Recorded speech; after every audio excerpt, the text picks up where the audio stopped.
Panorama group, जो सोचता है वो करता है। आगे रखेंगी। नमस्कार साथियों, मोदी सरकार जी के 11 वर्ष संकल्प से सिद्धि, यानी जो कहते हैं वो करते हैं, इस बात का प्रत्यक्ष प्रमाण हम सब ने देखा है। आज की ये प्रेस कॉन्फ्रेंस पश्चिमी लोकसभा के द्वारा की जा रही है। वहाँ के सांसद के नाते मैं इस प्रेस कॉन्फ्रेंस को कर रही हूँ, क्योंकि आदरणीय हमारी मुख्यमंत्री श्रीमती रेखा गुप्ता जी और प्रदेश अध्यक्ष श्री वीरेंद्र सचदेवा जी ने प्रेस कॉन्फ्रेंस पूरी दिल्ली के लिए की है। लेकिन आपकी उत्सुकता ये भी होगी कि दिल्ली की भागीदारी में किस लोकसभा को क्या क्या मिला।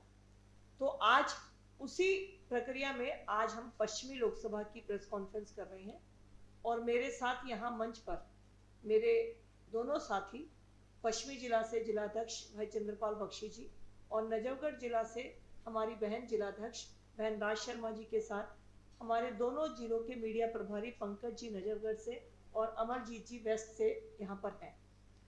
मैं आपका धन्यवाद करती हूँ कि आज के प्रेस कॉन्फ्रेंस में आप सब लोग आए। पिछले 11 साल नए भारत की तस्वीर, वो तस्वीर जिसमें इंफ्रास्ट्रक्चर को मजबूत होते हमने देखा, जिसमें विकास की तरफ बढ़ते कदमों को हमने देखा और सोशल वेलफेयर को किसी देश में अंतिम व्यक्ति तक कैसे पहुंचाया जा सकता है, इसका प्रत्यक्ष प्रमाण हमने देखा। पिछले 11 वर्षों में हमने एक्सप्रेसवे से मेट्रो और रेल के नए उदाहरण देखे। आज देश में जिस तरफ भी जाते हैं हाईवेज का जाल बना हुआ है और देश में इस हाईवे के डेवलपमेंट से हमारा टूरिज्म और हमारा व्यापार दोनों बढ़े हैं। इंफ्रास्ट्रक्चर का सिर्फ विकास नहीं हुआ है, इंफ्रास्ट्रक्चर ने एक अलग पैमाने भी साबित किए हैं।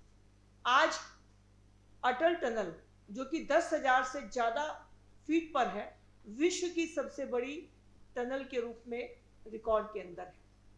आज जम्मू कश्मीर को हमने जब रेलवे से जोड़ा है तो हम सबके लिए बहुत सौभाग्य की बात है कि चिनाब ब्रिज जिसके माध्यम से जम्मू कश्मीर को जोड़ा गया, वो विश्व का सबसे शानदार आर्किटेक्ट का नमूना है। आज हम देश के अंदर जाते हैं तो हम वंदे भारत ट्रेन में सफर करने का मौका जब हमें मिलता है तो लगता है देश बदला है।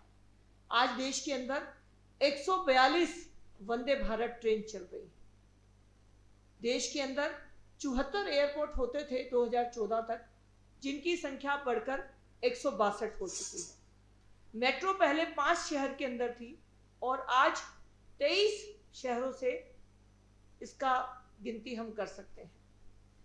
टेक्नोलॉजी के कदम, कभी साफ सफेरों का देश कहा जाता था भारत को, लेकिन आज हमारा यूपीआई सिस्टम, हमारा डिजिटल सिस्टम पूरे विश्व में एक नंबर पर है।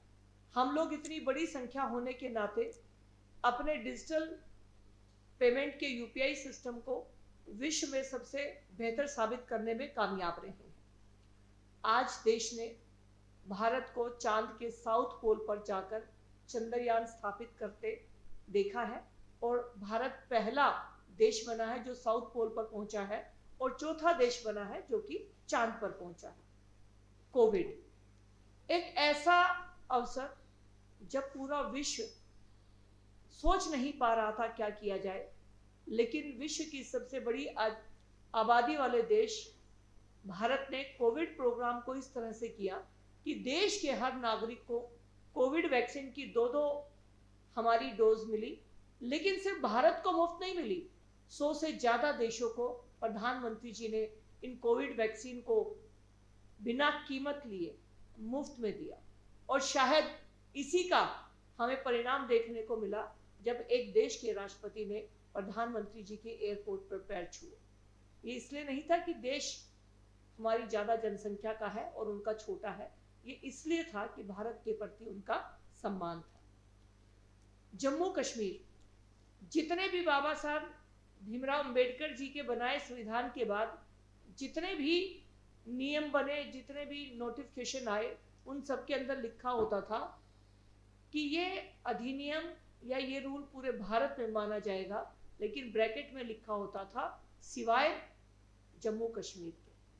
तो बाबा साहब अंबेडकर जी की जो सोच थी कि भारत एक होना चाहिए, धारा 370 और 35A का कोड हटाकर देश के प्रधानमंत्री जी ने संविधान में भारत को एक जैसा दर्जा देने का काम किया।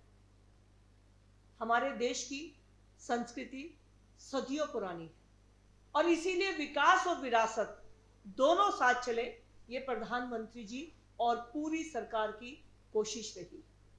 हमारे सभी धार्मिक स्थानों को जोड़ा गया अच्छे हाईवेज के साथ, अच्छे टूरिज्म के ऑप्शंस के साथ में, और आज भारत विरासत को साथ लेकर चलने वाला देश बना है। डॉक्टर भीमराव अंबेडकर जी, कांग्रेस ने उनके नाम से भुनाया जरूर, लेकिन उनके जन्म स्थान से लेकर शिक्षा भूमि, दीक्षा भूमि, सभी को लेकर जो पंच तीर्थ निर्माण करने का काम किया, वो भारत की पिछले 11 साल में प्रधानमंत्री नरेंद्र मोदी जी की सरकार ने किया। हमने G20 में अध्यक्षता करते देखा भारत को, और वो पल गौरव के थे जब भारत अग्रणी भूमिका में G20 में था। Make in India, vocal for local और लोकल फॉर ग्लोबल, देश को किस तरह से स्वनिर्मित वस्तुओं के प्रति प्रेरित करना और देश को किस तरह से इनके निर्माण के लिए आगे बढ़ाना, ये सब हमने देखा है। प्रधानमंत्री जी का नारा है ज्ञान, गरीब, युवा, किसान, महिला, ये सब देश में हमने होते देखा। अब जब हम दिल्ली की बात करते हैं, क्योंकि हमारे प्रदेश अध्यक्ष और हमारी मुख्यमंत्री जी दिल्ली के हुए काफी कामों को आपके बीच में रख चुके हैं, मैं चर्चा करना चाहूंगी पश्चिमी लोकसभा में जो क्षेत्र हमारा आता है, वहां पर क्या क्या काम हुआ। भारत वंदना पार्क 500 करोड़ की लागत से एक ऐसा पार्क जिसका अगले महीने शुरुआत होने वाली है, और जो विश्व का ऐसा पार्क बनेगा कि विश्व में अगर भारत को देखते हुए पहला टूरिस्ट स्थान कोई देखने के लिए जब गूगल करेगा तो उसमें भारत वंदना पार्क नजर आएगा। यशोभूमि कन्वेंशन सेंटर इस तरह का, जिसमें विश्व के किसी भी हाई लेवल की बिजनेस मीट को या प्रोग्राम को हम कर सकते हैं। और आपको जानकर बहुत खुशी होगी कि यशोभूमि जो 26,000 करोड़ का प्रोजेक्ट है, उसका एक पार्ट यशोभूमि के रूप में जब शुरू हुआ है तकरीबन 6,000 करोड़ की लागत से, तो रोज यहां पर कुछ ना कुछ इंटरनेशनल इवेंट होते हैं। द्वारका के अंदर गोल्फ कोर्स सेक्टर 29 के अंदर बनाया गया, मल्टी स्पोर्ट्स एरिना सेक्टर 19 के अंदर बनाया जा रहा है। एक ऐसा स्पोर्ट्स ग्राउंड जिसमें कि हाइड्रोलिक सिस्टम होगा, और इसमें क्रिकेट और फुटबॉल दोनों में 40,000 की क्षमता के साथ दर्शक बैठ सकेंगे, और ये हमारा मल्टी स्पोर्ट्स एरिना अगले कुछ महीनों में बनकर तैयार हो जाएगा। इसके साथ ही हमारे यहाँ पर पश्चिमी लोकसभा में sector 7, sector 19, sector 17, sector 23, sector 24, इनके अंदर स्पोर्ट्स कॉम्प्लेक्स बनकर तैयार हो गए, और हर स्पोर्ट्स कॉम्प्लेक्स 3 से 4 अलग अलग गेम्स को डेडिकेटेड है। कहीं पर फुटबॉल होगा, कहीं पर हॉकी होगी, कहीं पर स्विमिंग होगा। तो यानी बच्चों को जो भी गेम चाहिए लोकल लेवल पर, वो सब द्वारका के अंदर बने हुए इन 5 स्पोर्ट्स कॉम्प्लेक्स में जाकर अपने गेम की प्रैक्टिस कर सकते हैं। कम्युनिटी हॉल द्वारका के अंदर sector 3, sector 9, sector 13, sector 18, sector 24, Paschim Vihar और राजौरी गार्डन, ये कम्युनिटी हॉल केंद्रीय सरकार की तरफ से पश्चिमी लोकसभा को मिला है। जैसा कि हमें पता है, शिक्षा के ऊपर न्यू एजुकेशन पॉलिसी लाने के लिए IIM और IIT बढ़ाने का काम प्रधानमंत्री जी ने किया है, और इसी कड़ी में हम पश्चिमी लोकसभा के लोगों को 2 कॉलेज, रोशनपुरा नजफगढ़ के अंदर वीर सावरकर कॉलेज और द्वारका के अंदर वेस्ट कैंपस का नींव रखी जा चुकी है, और कार्य बहुत तेजी से चल रहा है। पश्चिमी दिल्ली में अनऑथराइज कॉलोनी का एक बहुत बड़ा नंबर है। जहां के लोगों के पास मालिकाना हक नहीं था। तो पीएम उदय योजना, इस योजना के माध्यम से अनऑथराइज्ड कॉलोनी में रहने वाले लोग अपने घर की रजिस्ट्री पा सकते हैं। और रजिस्ट्री पाने का मतलब है कि वो बैंक लोन और बाकी सुविधाओं के लिए जा सकते हैं। तो पीएम उदय पश्चिमी दिल्ली की लोकसभा में अनऑथराइज्ड कॉलोनी को बहुत बड़ी सौगात केंद्र सरकार की तरफ से मिली है। दिल्ली देहात का एक बहुत बड़ा हिस्सा पश्चिमी लोकसभा में आता है। पिछली सरकारों ने गांव में काम करने के प्रति उदासीनता दिखाई और इसीलिए एलजी साहब की इंटरवेंशन से डीडीए ने ग्रामोदय के 840 करोड़ रुपए का बजट दिल्ली देहात के गांवों में विकास के लिए रखा और पश्चिमी लोकसभा को 840 करोड़ में से 300 करोड़ रुपए गांव देहात में रोड, सड़क, नाली, पार्क, कम्युनिटी हॉल ये सब बनाने के लिए मिल चुका है। जैसा कि कहा कि हाईवेज आज भारत की पहचान है। इस हाईवे की कड़ी में UER2 और द्वारका एक्सप्रेसवे तथा शिव मूर्ति से द्वारका एक्सप्रेसवे को मिलाने वाली टनल न केवल पश्चिमी दिल्ली बल्कि पूरी दिल्ली के लिए एक बहुत बड़ी उपहार के रूप में है, क्योंकि दिल्ली से बाहर से आने वाले सभी लोगों को एयरपोर्ट जाना हो या दिल्ली में आना हो तो बहुत राहत मिलती है। और UER2 द्वारका एक्सप्रेसवे पश्चिम लोकसभा की लाइफलाइन के रूप में विकसित होकर जनता को बहुत राहत मिली है। मल्टी लेवल पार्किंग दिल्ली में बहुत बड़ा एक वजह है दिक्कत की, लेकिन सुभाष नगर में सेंट्रल गवर्नमेंट डीडीए की तरफ से पार्किंग की शुरुआत कर दी गई है। जैसा कि कहा कि मेट्रो पूरे भारत में बहुत बड़ा उपहार है लोगों के लिए। मेट्रो में पश्चिमी दिल्ली को 3 लाइन की एक्सटेंशन मिली है, द्वारका से नजफगढ़ ढासा तक, जनकपुरी से कालिंदी कुंज तक और नई लाइन जो कि कृष्णा पार्क तक हमारा उद्घाटन हुआ है। ये तीनों लाइन द्वारका की दिल्ली के लिए बहुत बड़ी सौगात है, जिसमें पश्चिमी दिल्ली की 3 लाइन बहुत महत्वपूर्ण है। पासपोर्ट ऑफिस जैसी सुविधाओं से जनकपुरी में खोलकर पश्चिमी दिल्ली के लोगों को एक बहुत बड़ी सुविधा केंद्र के रूप में विकसित किया गया है। स्वनिधि योजना, उज्ज्वला योजना, मुद्रा लोन योजना, ये प्रधानमंत्री जी की जन कल्याणकारी योजनाएं हैं। पश्चिमी दिल्ली के अंदर रेहड़ी पटरी वाले लोगों को अपना स्वावलंबन कर पाएं, अपने व्यापार को बढ़ा पाएं, इसके लिए स्वनिधि लोन योजना के अंतर्गत 50,090 लोगों को पिछले 2 साल में लोन दिया जा चुका है और बाकी एप्लीकेशंस के ऊपर काम हो रहा है। 40,000 से अधिक उज्ज्वला योजना के कनेक्शन हमारे पश्चिमी लोकसभा में सेंट्रल गवर्नमेंट की तरफ से मिले हैं।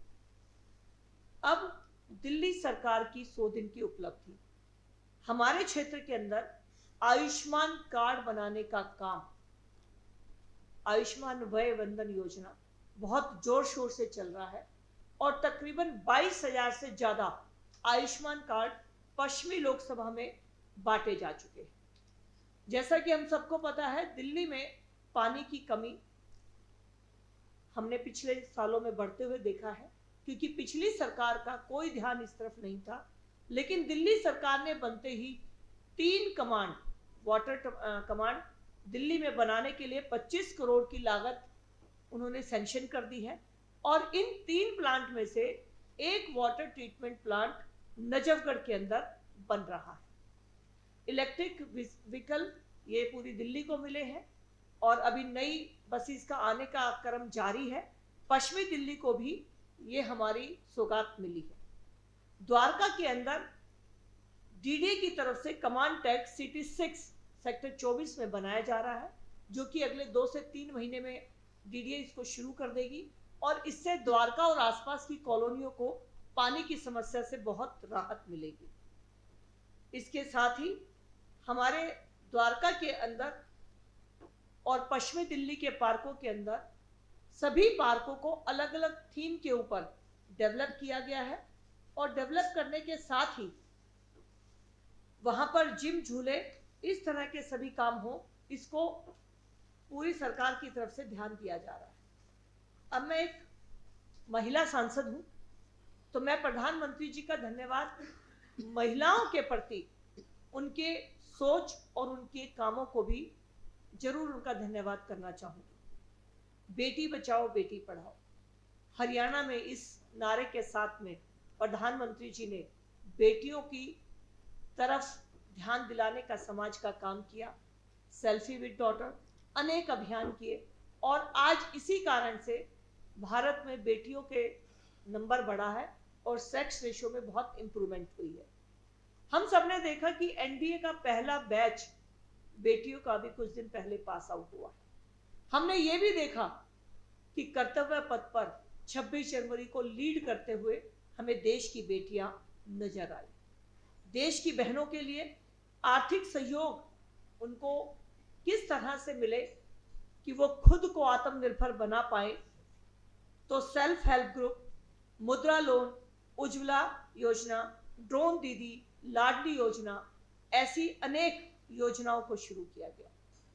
और साथ में अनेक वर्षों से पेंडिंग पड़े हुए बिल जिसमें महिला आरक्षण मिलना चाहिए था, उसको प्रधानमंत्री जी ने नारी शक्ति वंदन अधिनियम लोकसभा और विधानसभा राज्यसभा में 33% आरक्षण के साथ शुरू करने की पूरी तैयारी कर ली। एक और हम सब के लिए गर्व की बात है, हम सब ने अपने देश की सेना के शौर्य गाथा को पुलवामा में भी देखा, बालाकोट की स्ट्राइक में हमने गर्व महसूस किया, और अब जब पहलगांव में पड़ोसी देश ने कायराना हरकत की तो हमारी देश की सेना ने देश के अंदर बने हुए ब्रह्मोस मिसाइल से आतंकवाद के उन ठिकानों को पाकिस्तान के अंदर नेस्तनाबूद किया। और हम सब के लिए गर्व की बात हुई कि देश की 2 बेटियों ने, व्योमिका सिंह जी और हमारी कुरैशी जी, सोफिया कुरैशी जी ने जब देश को इसकी सूचना दी तो अपनी सेना और अपनी बेटियों पर हमें गर्व करने का मौका मिला। आज देश राष्ट्रवाद को एक प्रति व्यक्ति इस तरह से हम कनेक्ट कर रहे हैं कि हर व्यक्ति को लगता है कि मैं देश के लिए क्या करता हूं। विश्व में जो भारत की साख बढ़ी है और जो हर प्लेटफॉर्म पे भारत का सम्मान बढ़ा है, ये पिछले 11 वर्षों में भारत की उपलब्धता है। और हमें अपने प्रधानमंत्री जी और उनके मंत्रिमंडल के लिए फैसलों पर गर्व है। और देश की जनता जनार्दन ने उन्हें जो तीसरा मौका दिया, ये इस बात का सबूत है कि देश की जनता उनके अंदर अपना बेटा, अपना भाई, अपना बड़ा सीनियर देखती है। देश के युवा, महिला, किसान, गरीब मिलकर आगे बढ़ेंगे, ये प्रधानमंत्री जी के नया नारा है। और हम सबको आगे बढ़ने के लिए कदम ताल अपने देश के साथ करनी है। आप सबको आज मेरी पश्चिमी लोकसभा की जो प्रेस कॉन्फ्रेंस में इतनी इंफॉर्मेशन